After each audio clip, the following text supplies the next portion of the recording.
There are stupid criminals, and then there are criminals so profoundly, so spectacularly stupid that they almost loop back around and become a form of performance art. I'm talking about a level of incompetence so pure, so uncut, that it forces you to sit back and just admire the sheer density of the decision-making involved. And today, we are talking about a new grandmaster of the craft. I want to talk about a man named Richard Nunez, who in July of 2025 executed a smash and grab heist, successfully making off with over $100,000 worth of merchandise. And by all accounts, a major score. Except in doing so, he stole something that was immediately, entirely, and systematically worthless to him. And the story of why it was worthless is 1,000 times more fascinating, more brilliant, and more revealing than the moron who stole it. This isn't just a story about a robbery, but it's also a story of the Unprofitability Paradox. A deep dive into a world where the more valuable something is, the harder it is to steal. It is an exploration of a community that has accidentally built one of the most elegant, self-policing security systems that I have ever seen. And at the center of it all, Pokemon cards. Yep, you heard me. $100,000 Pokemon card heist. And I know what you're thinking, because the media coverage practically screamed it from the rooftops with thinly veiled mockery. We're supposed to picture some Cheeto-dusted, greasy-haired goober juggernauting his way through a door to steal children's cardboard.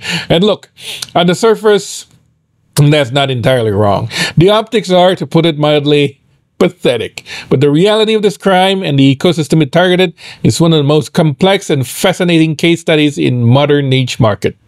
So let's set the stage.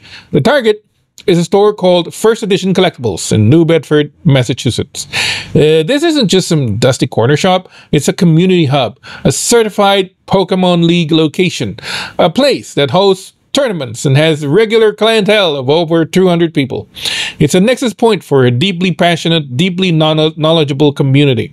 And on one fateful night, our boy, Richard Nunez, a 24-year-old who already had an active felony warrant, a career criminal in the making, apparently, and he decides this is his ticket to the big time.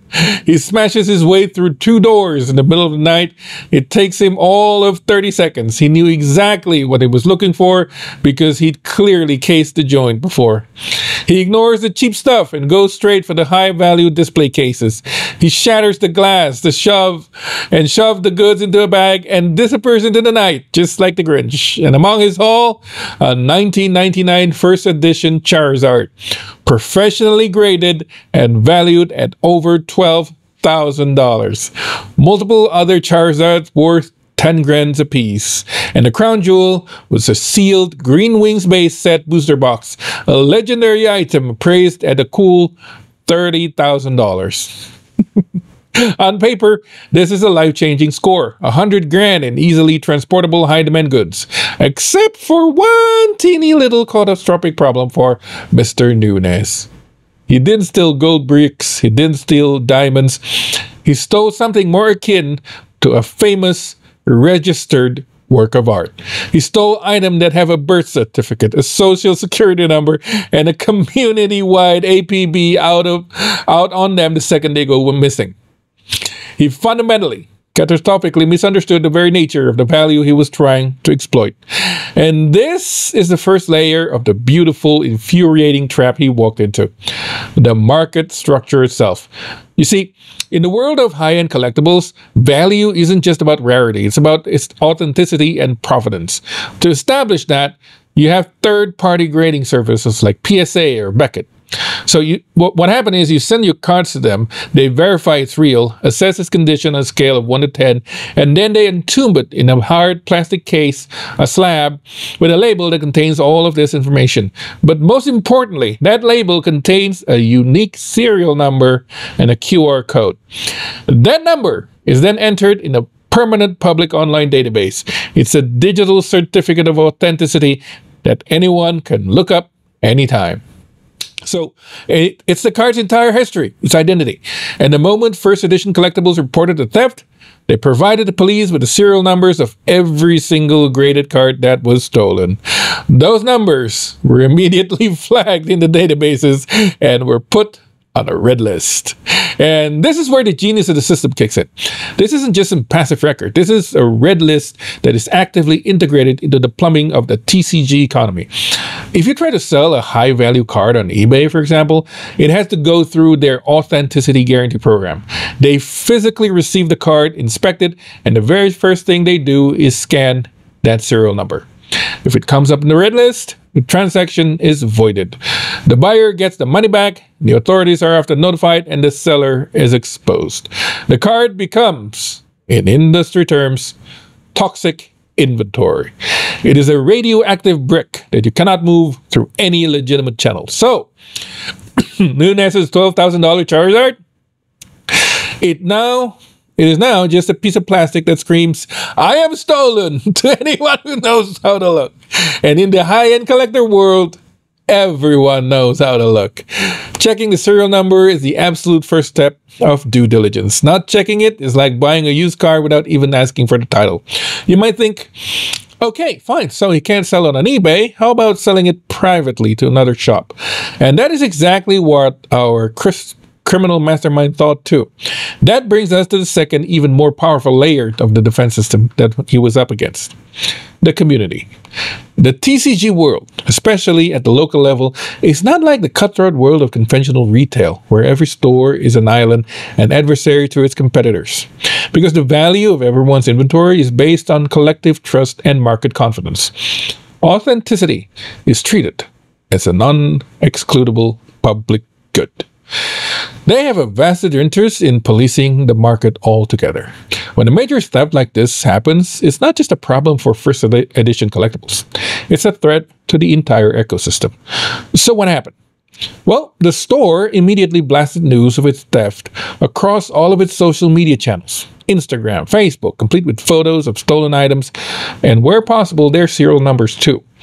This wasn't just a public appeal for help. It was a signal flared on a dense interconnected network of dealers, collectors, and players. It was an immediate information cascade. And within minutes, every reputable shop owner in the region, and likely across the country, knew what had been stolen and what to look for. This is where the plan for Richard Nunez, which was already on life support, truly dies. His $100,000 score is now a ticking time bomb. The longer he holds on to it, the wider the information spreads. He can't sell it online, so he must have figured his only option was to go low-tech. He drives about 100 miles away, hoping to find a shop that's far enough that the news hasn't reached him. And he walks into a store called Collectible Tags in Manchester. And what does he try to sell them? The biggest, most conspicuous $30,000 item on the list. The Green Wings booster box. This is the equivalent of stealing the Mona Lisa and trying to sell it to the art gallery next door to the Louvre. The store manager, Dan Agagnon, said they were initially excited. A box like that just don't walk in the door every day. It's a major event. But that rarity is also the biggest red flag. The first thing that happens is suspicions. Who's this guy? Where did he get this? And what began has become a de facto standardized protocol for verification in the industry. First, they ask for his ID. A simple, brilliant step. They take a photo of it. Now they have his name and faces. Richard Jovan Nunez. Second, they begin doing their housekeeping. A $30,000 item isn't casual purchase. It's an acquisition. So, while Nunez is there, they're likely checking their phones, their dealer networks. They see the social media blast from First Edition Collectibles. They see that a box matching this exact description was stolen just days earlier. The manager even had a photo of the thief from the security footage. And now, the alarm bells are blaring. They get suspicious. They make some call. They confirm it's a box. They got his ID. They contact the New Bedford Police Department, and Detective Nicole Rodriguez, who was on the case, starts getting flooded with tips, not just from the store, but from others that Nunez had apparently approached. He was leaving a trail of breadcrumbs so obvious it was an insult, trails of breadcrumbs everywhere. And that's how they got him. Not through some high-tech GPS tracker, but through a system of grassroots intelligence, interdealer cooperation, and basic common sense, all powered by social media.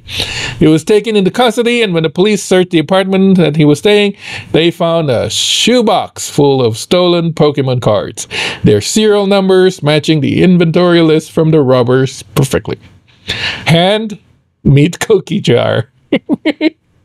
Okay, I had to pause for a second here because the elegant simplicity of how this criminal network was dismantled by a network of hobbyists is just so beautiful. It's a masterclass in decentralized security. Anyway, so where were we? Yes.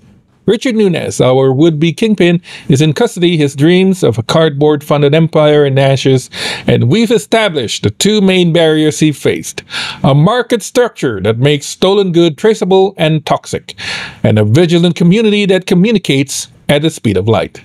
But there is a third, in many ways the strangest and most fascinating layer to this whole affair: the weaponization of social stigma. Let's be brutally honest. Adult Pokemon card collecting is a hobby that is, for a significant portion of the population, considered wild.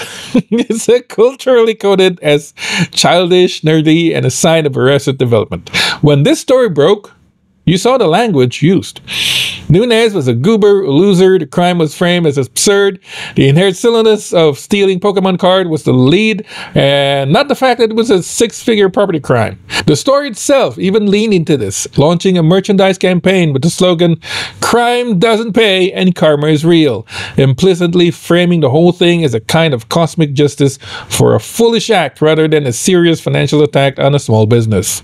Now, you would think this cultural ridicule would be a negative thing for the community, but in the context of a theft, it becomes a bizarrely effective defense mechanism.